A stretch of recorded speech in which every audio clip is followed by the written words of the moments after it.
If you do laundry, you know this mess. The sticky, gunky detergent cap drips down the bottle onto your machine, leaving behind a stain that attracts dust and just looks plain gross.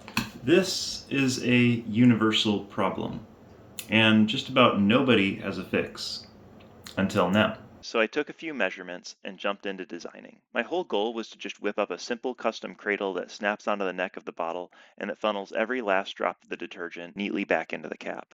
Look, the big guys, the manufacturers, they skip over these tiny details. They'd never spend the extra money for a perfect custom part to fix something like this. And even if they did, they'd have to add it to every bottle, which would be wasteful. But I think that's what makes this an ideal problem to solve with a 3D printed standalone part. When I designed this, I wanted it to feel almost sculpted, so I used a subdivision surface, which just gives it that nice, smooth finish. Installation is instant. Just slide it right on, and you're done. Now, every drip that used to cause a mess is perfectly caught. As always, don't forget to like and subscribe if you found this video helpful.